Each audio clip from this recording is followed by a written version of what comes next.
Don't get me wrong, the food is beautiful, it smells wonderful, and it's delicious, but that's not why we're here today. No, this is a tour all about the weird history and unusual bits and pieces that are all around the market.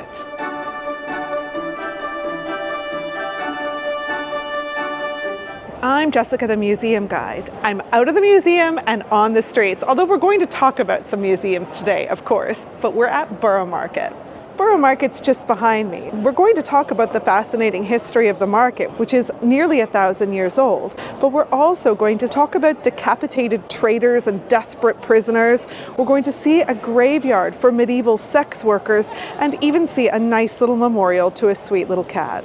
I've set myself a self-imposed boundary of a 5-minute walk from Borough Market. Those are the things that I'm going to include on my tour today. I stretched the boundary one time, but it's for a good reason, you'll see. If you're new to my channel, welcome. I'm delighted to have you here, and I hope that you choose to stick around, like and subscribe, and all that jazz. If you are a regular returning viewer and you'd like to see even more videos, well, you should head on over to my Patreon channel.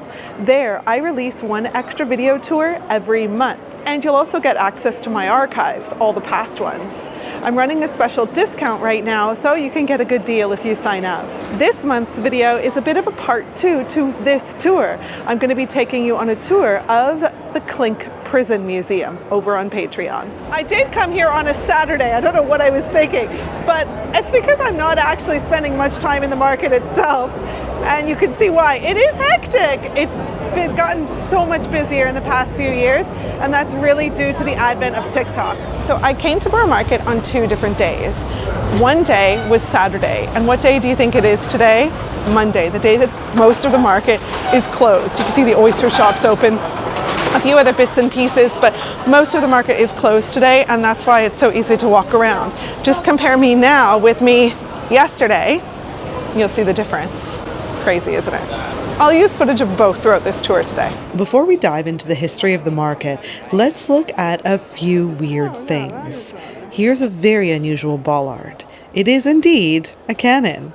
There are actually quite a few different kinds of cannons repurposed as bollards around London, some even with cannonballs shoved down their muzzles to create a pleasing rounded top. Here are a few bollards on Fishmonger's Hall Wharf that were unearthed during roadworks, for instance. Now you might hear that these are all French cannons captured after the Battle of Trafalgar. Even Southwark Council's official TikTok channel holds up this myth. I don't blame them, by the way, because it's a damn good story, but the answer is likely far more mundane.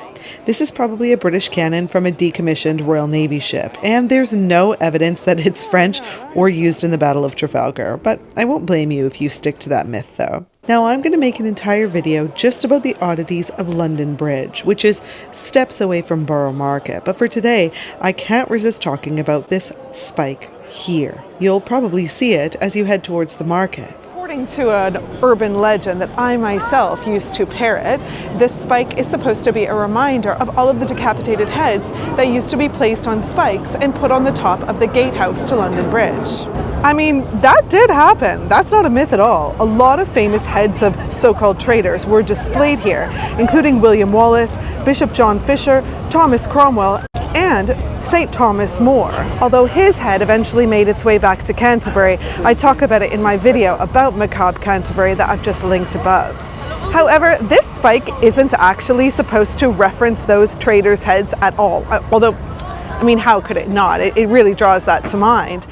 No, it's instead meant to point across the river to St. Magnus the Martyr Church, the old gateway to London Bridge. But there will be more on that tale in my future London Bridge video. There's this whole new section at Borough Market called the Yards that's filled with really nice restaurants and a few shops and things. That's a relatively recent addition. I find it really funny that Borough Market has actually had to make a statement about influencers coming into the market, not like me doing the history on the outside of the market, but people who are going inside the market and making content about, you know, chocolate-covered strawberries and things like that, because it's kind of become a zoo, so they have a policy on that now. This bit of street art has actually been here for quite a few years now, probably over a decade. This is by an artist called akajimmyc. I used to guide street art tours around Shoreditch, so I recognize his work. And here there's a location of Cahoots, which is like a 1940s railway and tube themed quote-unquote secret cocktail bar. There you can see the sign that says Borough Yards. We're not here for these consarnate chocolate strawberries either. These are a new thing. They came out of TikTok, I think. I love the little barbers that's still here in Borough Market. That's a real blast from the past. I just heard like 3 different people say, I need to go find the chocolate-covered strawberries. They're fine. They're just chocolate-covered strawberries. I don't understand. They're fine. Now, depending on your taste in 90s movies, you might recognize this location just across the street from me. This is the Globe Tavern, but it was used as the exterior location for Bridget Jones's apartment in Bridget Jones's Diary. I still don't understand how we were supposed to believe that that little 130-pound woman was disgustingly overweight, but that was the early 2000s for you. Now let's make our way down the street to London Bridge Station. That's the closest station to the market. London Bridge is a really interesting station. Did you know that it's actually the oldest passenger rail station still in operation in London? It's true. It was opened in 1836. This is less than a decade than the first railway lines in the country. Okay. Some people will give that honor to Deptford, but London Bridge is definitely the oldest terminus station. It's also the 4th busiest. 50 million people originate and depart on their trips from this station. And speaking of trips, I booked my tickets today on Trip.com. Trip.com is a one-stop travel platform that allows you to buy rail tickets, hotels, and attractions all in one app. Plus, when I'm traveling around the UK, Trip.com helps me save a lot on my rail tickets by splitting tickets. Did you know that split tickets save an average of 19% per trip? And Trip.com has no sneaky booking fees. Head to Trip.com and use my code GUIDE5. New users will get a coupon pack with 5% off UK and EU train tickets and 20% off on rail cards. This coupon pack lasts a long time. Share it around and help your friends grab a great discount too. But back to London Bridge Station. When you're here, only part of the station is actually heritage listed. Platforms 10 to 16 on the Brighton side, that's where I'm standing right now, as well as this rail bridge. This bridge doesn't look like too much, but when it was originally built, its iron construction was really state-of-the-art. It may be the oldest station, but it really has been dramatically changed over the years. Other than these kind of vaults, which I think are actually new too, you can't really tell that this is the oldest station. Okay, let's just walk a few hundred meters down the street to the old operating theatre museum. I'm standing here in the entry of the quaint old operating theatre museum. Got a nice echo in here. Now this is located at the southeast corner of London Bridge, and it's a stone's throw from Borough Market. It's one of the interesting museums in the area. Now, starting in 1822, the attic here was used for early surgery. They installed great glass skylights to give it good lighting. The original timber-framed herb garret is also a wonderful place to poke around. It was once used to dry and store herbs for patients' medicines. The setup here predates the use of anesthesia and antiseptics. This is the oldest surviving operating theatre in Europe. Patients here underwent amputation, not really abdominal surgeries, it was too early for that, on the wooden operating table. And I've done a longer video about the grim and terrifying world of Victorian surgery, in which this museum features very heavily, and I'll just link that below. We're having a nice time talking about this, but if we had actually been having a surgery here back in the 19th century, it would have been a terrifying affair. We would have been awake, maybe given some leather or a bit of wood to bite down upon, because anesthetics weren't in use. If we were particularly squirmy, 4 large men could come and hold us down. The filthier the surgeon's coat, the more respectable the surgeon. After all, he was clearly hard at work. It's a brilliant place to visit, and I do guide tours that include this site and medical history. By the way, there is another medical museum very close to here, but I'll never cover it on my channel. Why? Well, it's the Gordon Pathology Museum, and it's actually the largest pathology museum in the country. but it's part of the contemporary King's College at Guy's Hospital, and it's only open to medical professionals and medical students.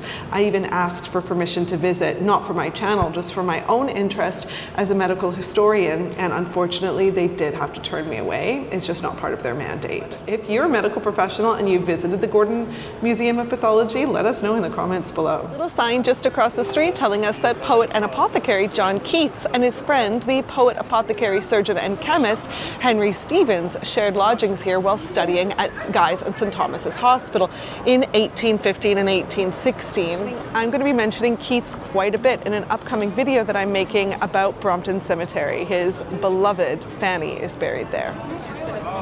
That sounds ruder than I meant it. But let's talk about the history of the market itself, since that's the name of the video and all. There's been a Borough Market for more than 1,000 years on this site, but there's been a London Bridge here for nearly 2,000 years. And of course there would have been people selling things in the stalls on either side of the bridge back then. The first official reference to the sale of grain, fish, vegetables and cattle being sold here comes in 1014. Now today we're in Greater London, but historically this is a different city, Southwark. That's a Middle English name, and with the city of London across the river. In 1276, the city complained that Southwark and Borough Market in particular was a nuisance. Borough Market stalls had crept up onto London Bridge, and so back then the stalls were moved further along Borough High Street. Around this time, the City of London actually banned its citizens from purchasing anything at the Southwark markets, but people snuck across London Bridge to do so anyway. You can't keep people away from a well-priced cabbage and a cheeky bit of gambling. Then, in 1550, King Edward VI granted Southwark a royal charter for the market. At this time, as it had been for centuries, Southwark was a wild beast compared to the walled city north of the river. We're going to talk a bit more about that soon. Mark Ridaway, author of the brilliant Borough Market, Edible Histories, describes the area as being filled with, quote, pubs and prostitutes, hawkers and hucksters, craftsmen and criminals. We'll see that here time and time again.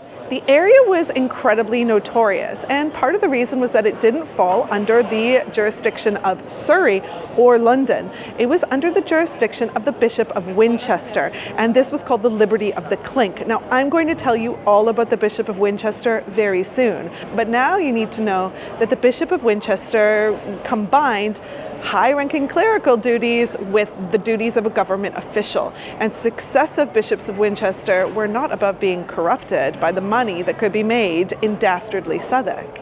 The real major change to Borough Market occurred in 1754. The market was said to, quote, obstruct much trade and commerce, and a bill was passed in Parliament to close the market. But yet we're still here. Well, yes.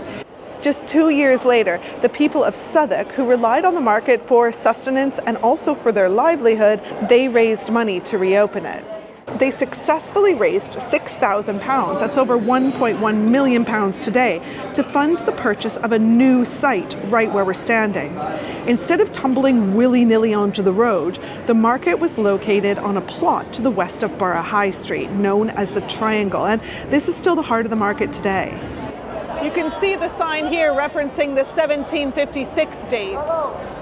Let's go have a look at the old market rules. We can see this old sign dating from 1908, and it tells us that beadles, who are private police officers, there's only a handful left in London, they might come and arrest or eject us if we loiter or act suspiciously outside of market hours. Is it okay to be a suspicious character inside of market hours? I'm just asking for a friend. There's another huge wooden sign here. It dates to 1910, and it tells us the rents and tolls owed by each kind of market trader.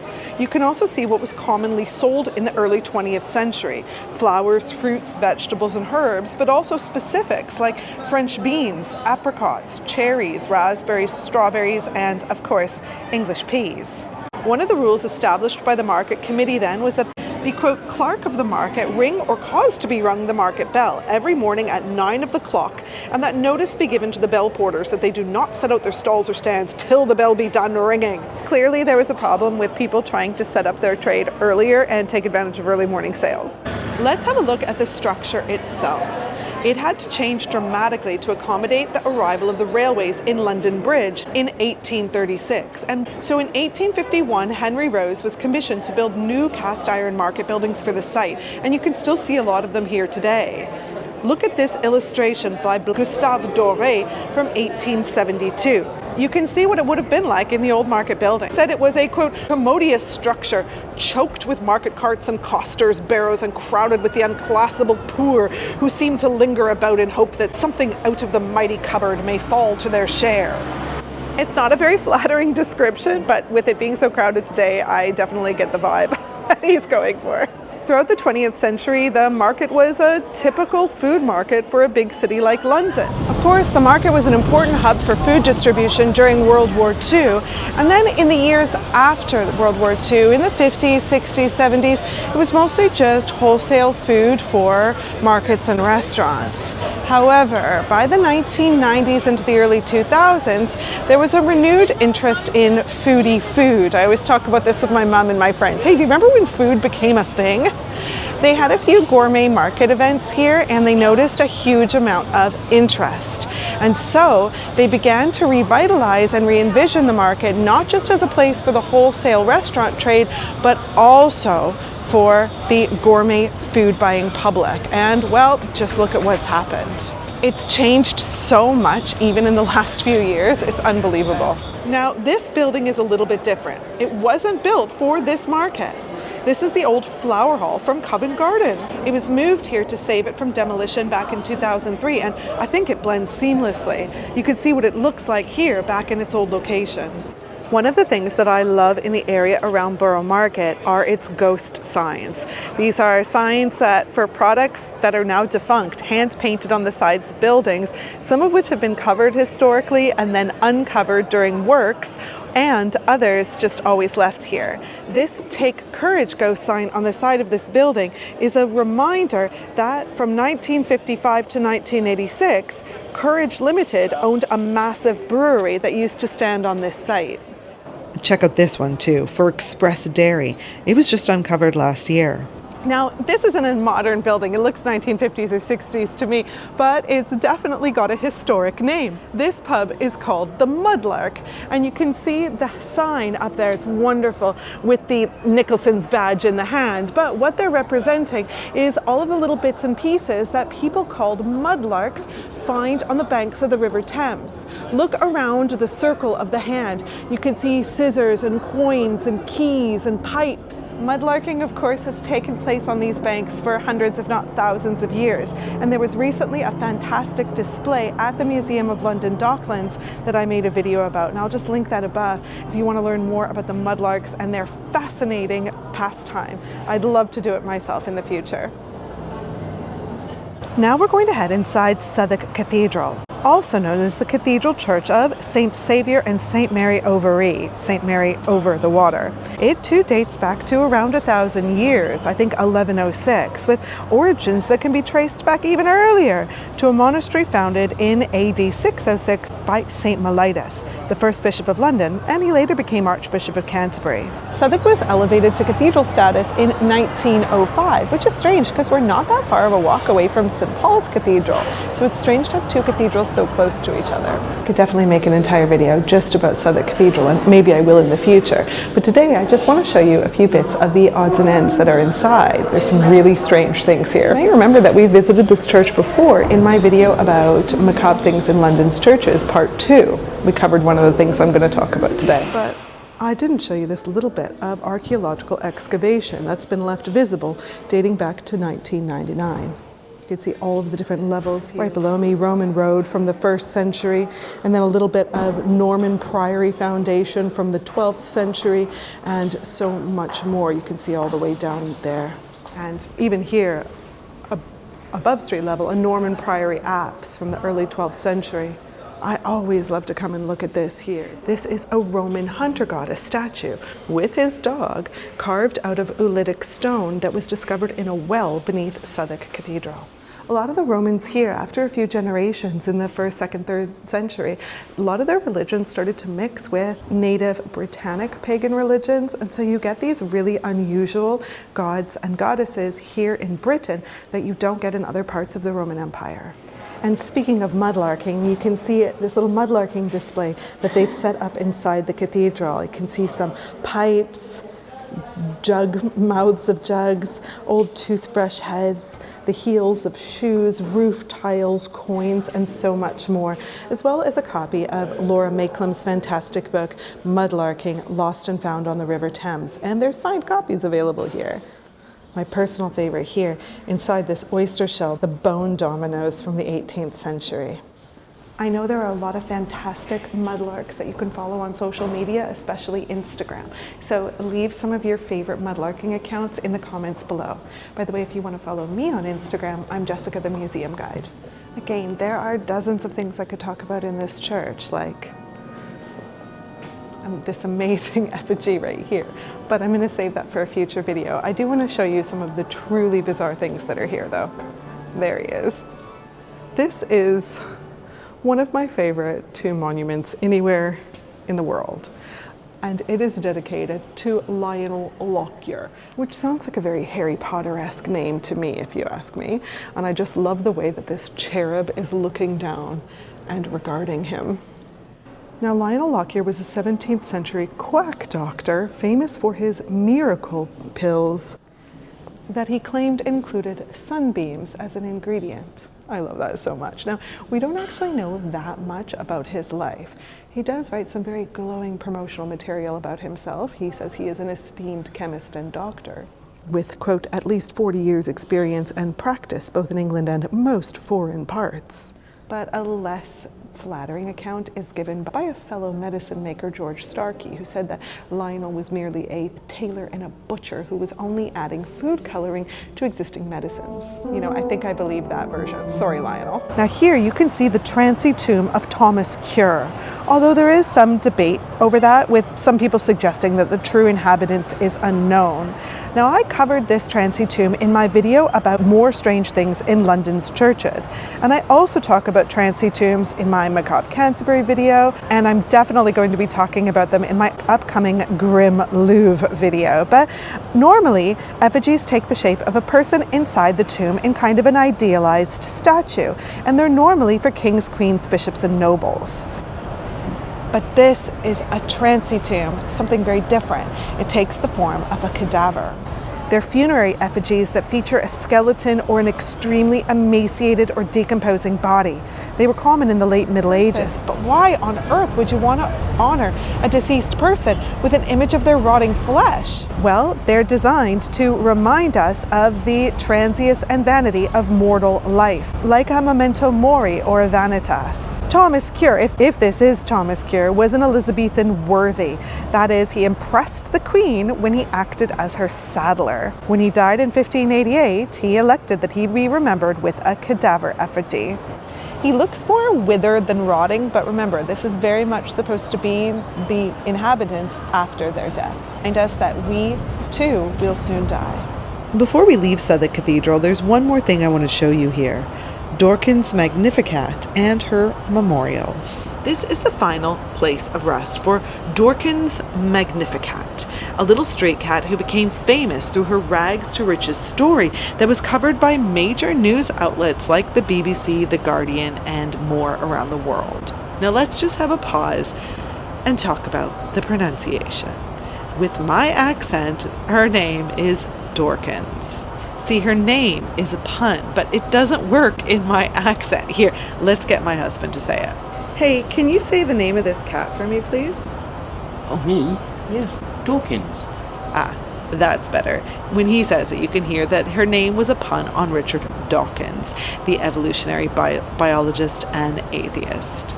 She was a scrawny little street cat when she slipped through the side door of the cathedral. She was probably getting by scrounging at Borough Market.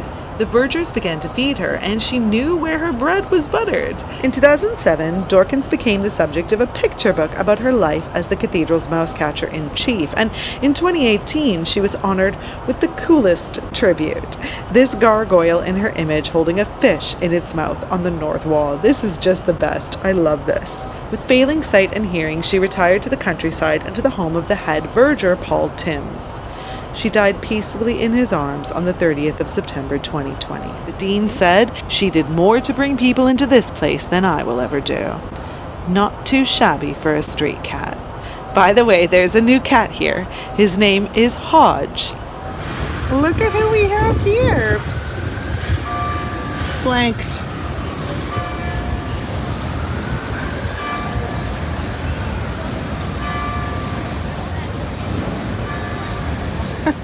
I have to admit, normally when I come to Borough Market, I make a beeline for this pub, which is called The Rake. It's a tiny little pub, and it is designed originally to be just a place for market porters to grab a quick drink.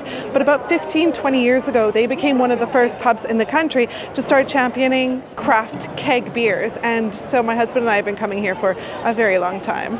Speaking of pubs, this is the magnificent George Inn, located just off of Borough High Street. It's really easy to miss if you don't know that it's here. Believe it or not, this pub is so historic that it's actually owned by the National Trust and then just leased back to the landlord. And that's because it's the only surviving Galleried coaching inn left anywhere in London. Now, what do I mean by Galleried coaching inn? Well, look at all of the different levels with these walkways, aka galleries, on the outside. There's even some speculation that this yard might have been used for Elizabethan theatrical productions, just like the other Galleried inns nearby were. Remember, we're close to all of the old Shakespearean theatres. This was a really bustling theatre district because you could get away with naughty things on this side of the river, and theatre was considered very lowbrow. The word and the coaching part of coaching inn means that you could stop here for the night and they would accommodate your horses. Your coach was welcome. As you can see from the detail on the sign, the name The George references the legend of St. George and the Dragon, and the pub was actually called the George and Dragon in the past. So originally built to accommodate horses, but I love how they now accommodate dogs. Another Galleried coaching inn, the White Hart Inn, was located here, immortalized by Shakespeare in Henry VI and by Dickens in the Pickwick Papers, but sadly it was demolished, I think in the 20th century. Here in the 1970s or 80s or even early 90s, well, we wouldn't be here. And that's because this area hadn't been revitalized at all. It was just a bunch of old warehouses. That all changed in the late 90s with the construction of the Millennium Footbridge to connect this part of London to the area around St. Paul's, as well as the opening of the Tate Modern and Borough Market becoming a foodie destination. The Golden Hind, the next thing we're about to talk about, was also docked here in 1996, adding yet another point of interest and transforming this whole area. This is a full-sized reconstruction of Sir Francis Drake's ship, the Golden Hind. This one was built in 1973 using traditional shipbuilding methods to mark the 400th anniversary of Drake's 1577 to 1580 circumnavigation of the globe. And to prove that such a voyage was possible, there had actually been people who had doubted that Sir Francis Drake had ever made a full circumnavigation. And so this was one of the ways that it was proved that he likely did. Now, it was moved here in 1996 and it operates now as a museum. You can go on board. I've never actually done it. I should do it for my channel. Funnily enough, like the reconstruction of Shakespeare's Globe Theatre, which is only about a 10-minute walk away, it was also built by Americans. And today it is registered on the National Historic Ships Trust, just like the original would be if it survived. You can see it's actually in dry dock right now. They're doing some work on it, but you can see that the name Golden Hind actually means a doe, a female deer, and there's the Golden Hind as the masthead on the front of the ship. Now, just a few steps away from the Golden Hind, we can see this wall here, which is all that remains from the historic Winchester Palace. Now, a few minutes ago, when I was telling you the history of Borough Market, I told you I would talk more about the bishops of Winchester, and here we go. This is the only surviving piece of Winchester Palace with foundations that date back to Henry of Blois. See, he was the brother of King Stephen and grandson of William the Conqueror, and he was given the title of the Bishop of Winchester and a huge amount of power in government. Future bishops of Winchester were often called the Lord Chancellor, second in command only to the king. And yes, most of them were not above taking earnings in the form of taxes from illicit activity, such as gambling and prostitution. More on that a little bit later on. And they actually ran prisons right inside the palace walls. Henry of Blois built this grand residence sitting on the Thames in 1144. And you can see what remains of the beautiful rose window just above. This would have been the Great Hall. Now, what we're looking at is a series of beer cellars that they've built these gardens in, and then one door on that level.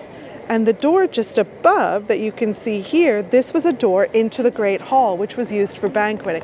And this would have had a massive wooden roof. You can see an illustration of how it was all set up, and it would have been lavishly, lavishly decorated. This was actually in use right up until around 1700. At that point, the ruins were lost and forgotten about, and they were rediscovered in 1814 in a fire, only to be forgotten about again, and finally uncovered during redevelopment works that I was just telling you about in the 1990s. You can see it here on this map of Southwark. You've got the Winchester Palace Great Hall, the Globe Theatre further down the river, out of our boundaries for today. Now, this isn't the final time we're going to hear from the bishops of Winchester. Let's walk a few steps down this path and we're going to go to the Clink prison, which was part of this palace complex. You can see here a little bit of mosaic artwork showing you what that rose window would have looked like in the Great Hall. This is the Clink Prison Museum. It's actually the topic of my Patreon video this month. I'll just pop the link above again. And you can head over to my Patreon to watch that video. I've set up a discount so you can also purchase it as a one-off. There was a prison on this site for men and one for women, all under the rule of the Bishop of Winchester. Now, we know that the term clink first comes to be associated with this prison and then all others. The long-running kind of urban legend is that the name is automatopoeia and comes from the sound of the ironworkers making the chains and manacles for the prisoners to wear. Some even say that the prisoners might have been clanking their manacles against the bars here, trying to attract the attention of passers-by to give them food and donations. Back then, if your family didn't bring you supplies, you just didn't get any. The more likely explanation is that the word comes from the Flemish word clink, which means locked gateway. But regardless of where it originates, this is the building that gives rise to the expression getting thrown in the clink or locked up in the clink. It was a prison from 1144 to 1780, as you can see from the sign. They've also got a gibbet outside, but I'm not sure if that's historically accurate. In 1780, Lord George Gordon led a group of Protestants into this prison to set the prisoners free. He was dissatisfied with the new favours granted to Catholics during the Papists Act, and he assembled the Protestant Association. All of the prisoners were set free and the building was burnt to the ground, although a little bit does survive that this prison makes its business from.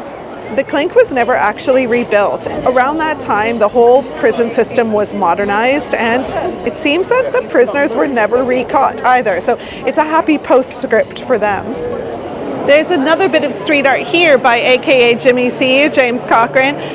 You can see his very signature kind of pointillist, Georges Seurat inspired kind of street art. And this one, of course, immortalizing William Shakespeare. Shakespeare's Globe Theatre and the Rose Theatre, they're both very close by, but they'll be the subject of another video in the future.